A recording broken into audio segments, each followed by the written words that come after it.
건 사실 안 배워도 되는 건데. 네, 그렇죠. 그러니까 저는 머릿속에 79년 12.12가 있어요. 그날 아침에 그 우리 부모님들이 했던 말씀들과 그거를 지금도 기억하고 있거든요. 그 저 7살 때 벌어진 일인데 아니 9살이구나. 근데 그게 지금 아이들한테는 고스란히 윤석열에 대해서 머릿속에 어떻게 박제가 돼 있을까라는 생각이 좀 드는 겁니다. 그러니까 심각하고 그 홍장원 1차장 혹시 만나셨죠? 아니 뭐 자주 소통하시나요? 아니 뭐 그런 건 아닌데. 네. 국정원 1차장이 이제 대북공작 업무고 이분도 블랙요원 출신의 30년 이상 대북공작을 하신 베테랑이잖아요. 예. 그러니까 뭐 본인이 어느 뭐 모든 걸 얘기할 수는 없죠. 근데 본인이 필요한 건 이제 국회에다 얘기를 한 것이고. 제가 이제 가끔 좀 뭔가 좀 확인이 필요할 때 물어는 봅니다. 네. 맞냐 아니냐 만 확인해달라. 네. 그렇게는 물어는 보면 어떤 것들은 또 확인을 해주고 어떤 것들은 또 그러건 안 된다, 확인 못 해준다, 뭐 이런 것들이 있는데 아까 뭐 김병규 의원이나 민주당 의원들이 뭐 얼마나 파악을 하고 아시는지 모르겠지만 그 분들이 생각하는 국익과 국민들이 생각하는 국익은 좀 달라요. 정치인들이 생각하는 국익과 국민들이 생각하는 국익.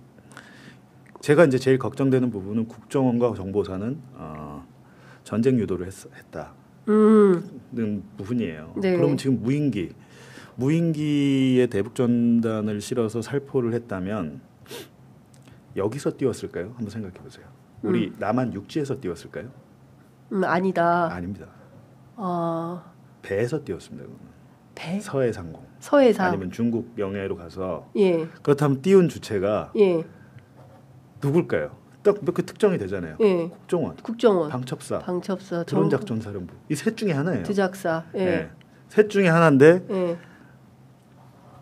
일단은 저희가 그 드론이 어디 건지 좀 맞고 확인을 좀 해봤는데 일단 국내 건 아닌 것 같습니다. 드론 자체가 국내 드론은 아니다. 국내 드론 아니고 국내 생산 드론이 아니다. 국내 생산이 아니. 근데 당연히 저한테 시켜도 저는 국내 걸로는 안 하죠. 중국 거나 사면 되니까. 그렇다면 그 공작의 실행과 계획 뭐 이런 것들 누가 주체를 했을까라고 생각을 해보면 국정원이 지금 역할이 하나도 안 나오잖아요. 그렇습니다. 예.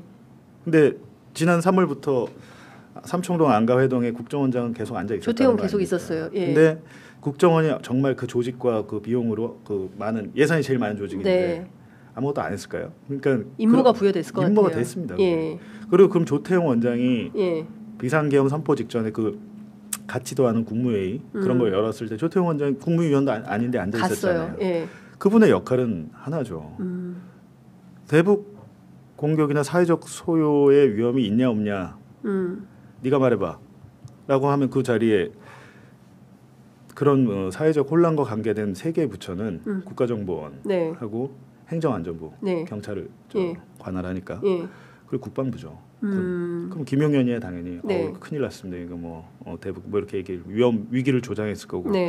전 조태용 원장이 거기서 어떻게 얘기했는지 되게 궁금해요. 이분이 뭐라 그랬냐면 뭐라 그랬더라? 목적어를 빼고 뭘 얘기했거든요.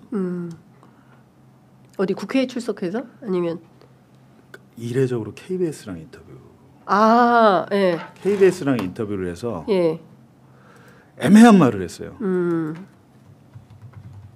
우려를 표했다 그랬다. 우려를 표했어야 되는데 잘 보세요. 앞에 국무회의 때 반대는 하지 않았고 우려를 표명했다. 그러니까 우려를 표명했는데 무엇에 대한 우려일까? 계엄에 대한 우려가 될 수도 있고 두 번째 대북 상황에 대한 우려일 수도 있습니다. 그렇잖아요. 근데 제가 설마 나만 이렇게 생각하는 거예요? 아니가 이분에 대해서 조태용 이분에 대해서 알아보니까 이분이 이런 뭐 언어 수사에 굉장히 유능한 분이래요. 아니 외교관 출신이잖아요. 언어 수사에 대해서 외교라는 게 이게 뭐 단어 하나, 조사 하나 이런 거 가지고 난리가 나잖아요. 뭐 이거 해석을 어떻게 하느냐. 이렇게 하느냐에 따라서 언어 수사의 거의 달인이기 때문에 우려를 표명했다는 게 결과적으로 이제 겉으로 보기에는 팩트는 맞는데 앞에 목적어가 없기 때문에 제가 볼 때는 네. 계엄에 대한 우려가 아닐 것이다. 대북 상황에 대한 우려가. 그리고 이제 이상한 것은 홍장원 1차장이 국회 나가서 이제 체포 지시 받았다고 폭로를 해버리니까 네. 홍장원을 공격하는 공작들이 지금 계속 나오고 있습니다. 예. 특정 언론에 홍장원의 뭐 비위 사실을 흘려준다거나 이런 게 기사로 막 나오거든요. 그렇죠. 그 매체가 그걸 어떻게 알아서 씁니까? 이게 완전히 지어서 쓴 거 아니라면 받아 쓴 거잖아요. 그거는 검찰에서 나온 거 아니에요? 아니죠. 국정원에서 그 감찰한 결과 엄청 디테일하게 해서 기사가 나왔더라고요. 근데 그런 것들은 국정원의 공작이고 국정원에서 이례적으로 보도자료를 막 내거든요. 홍장원에 대해서. 참나. 네. 홍장원 1차장이 어떤 사람인지 전 모르겠지만 어찌됐든 홍장원 1차장이 최초로 대통령의 체포 지시에 대해서 얘기를 해줬고 본인이 적었던 받아 적은 여인영 사령관한테 받아 적은 그 체포 명단 메모지를 공개를 했잖아요. 그 굉장히 중요했습니다. 이번 국면에서. 그렇습니다. 사태가 바뀌는 맞아요. 굉장히 중요한 국면이고 그 그게 먼저 공개가 됐고 그거를 이제 김병기 의원이 정보위원들이 간사가 듣고 브리핑을 하면서 알려지는 순간에 박선원 의원하고 김병주 의원이 그 특전사령관을 만났죠. 수방사령관 만나고 그날 있었죠. 그 두 가지가 되게 중요한데 맞아요. 앞단에 있어서 홍장원이 먼저 그걸 했거든요. 대놓고. 근데 굉장히 그건 좀 중요했다. 이건 국정원 1차장이 그렇게 한 건 앞으로 역사에도 없을 것 같은데 맞아요. 본인도 저한테 얘기하기는 내가 오죽했으면 그랬겠냐고 그러나. 오죽했으면. 그러니까 북한을 싫어하고 뭐 어떻게 해. 대북에 대한 인식은 윤석열이나 홍정원이나 비슷해요. 제가 보기에. 근데 하지만 너무 도가 지나쳐. 이거는 아니다라는 게 너무도 확실하게 생각이 들었다는 거죠. 그거는 내 직이고 뭐고 명예고 뭐고. 그리고 이제 이렇게 생각하셔야 되는 게 국정원한테 체포를 지시하라고 한들 체포할 수 있는 사람이 없습니다. 그런 직위 사람이.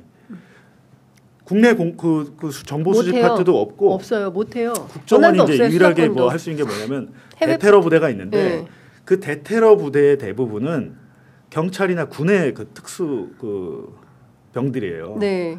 국정원이 뭐 정확하게 해갖고 무슨 뭐 HID나 이런 걸 운영하지는 않잖아요. 그러니까 남의 그 뭐 경찰이나 군에 있는 다른 그 특수 부대들을 통합해서 관리하고 지휘하는 게 그리고 또 거기다가 돈을 지원하는 게 국정원인데. 국정원한테 제가 한번 물어봤어요. 체포하라고 하면 할 수 있는 사람은 있습니까? 라고 해서 없죠. 라고 그러더니 없어요. 제가 알아보면. 근데 그런 무모한 지시를 한두 군데 한 게 아니잖아요. 경찰청장한테도 하고. 네, 그렇지. 방첩사령관한테도 맞아요. 하고. 수방사령관한테도 하고. 뭐 계속 전화했다는 거 아니에요. 그리고 국정원 1차장한테도 하고. 본인도 자신은 없었던 것 같아요. 다 안 얘가 뭐 확실했으면 뭐 여러 군데 얘기할 필요가 뭐가 있겠어요. 네. 안 움직일 수 있다는 게 있을 수 있잖아요. 본인이 또 군대도 모르고 뭐 군대도 안 갔다 오신 분 아니에요. 근데 군대도 안 갔다 온 사람이 계엄을 도대체 어디서 들어가지고 그런지 모르겠는데. 아휴, 영화 맞나 봐요. 네, 그래서 이제 그런 것들이 말도 안 되는 지시 이런 것들이 결국에는 윤석열의 오래된 망상, 부정선거 망상에 시작됐다라는 거죠. 죄송합니다. 아유 재채기가 나와가지고 앞서 오늘 김병기 의원이 때에 따라서는 외교적인 문제가 될 만한 일이다라는 얘기를 했는데 중국하고 외교적 문제가 생길 수도 있었을 법한 상황이었겠네요. 미국이 아니라 중국. 네. 근데 뭐 이제 만약에 NLL 해역에서 배를 띄워가지고 2차 표결 당일날 중국인 3명이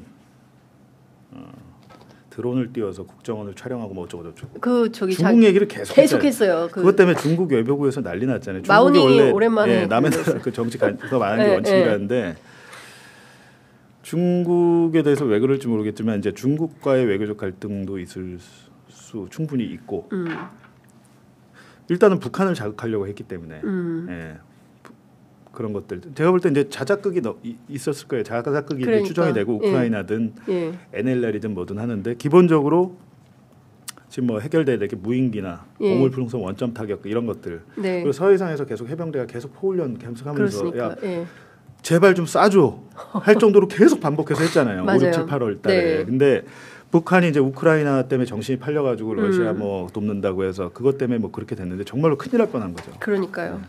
그러니까 반응을 안 하니까 우크라이나에 국정을 보내잖아요.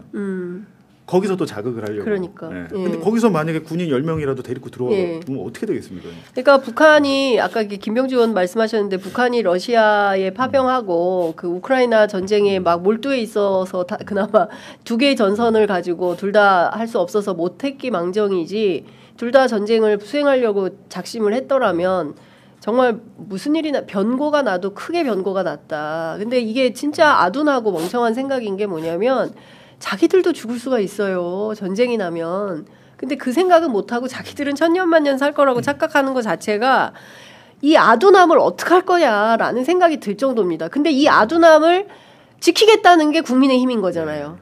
그리고 그 사람 편들어가지고 계속 내란 상태를 유지하면서 경우에 따라서는 반격해서 자기들이 주류가 다시 될 수 있다라는 그러니까 뭐 희귀한 망상을 갖고 있으니 그런데 국회에서 또 한덕수는 또 탄핵도 안 돼. 이 답답한 상황이 계속 되니까 국민들이 이게 도대체가 왜 이렇게 돌아가는 거냐 한심하다 이런 생각이 드는 겁니다. 그러니까 얼마나 답답합니까? 그러니까요. 그러니까 언론인들이라도 정신 바짝 차리고 제대로 보도하면서 상황을 좀 헤쳐나가야 되지 않나.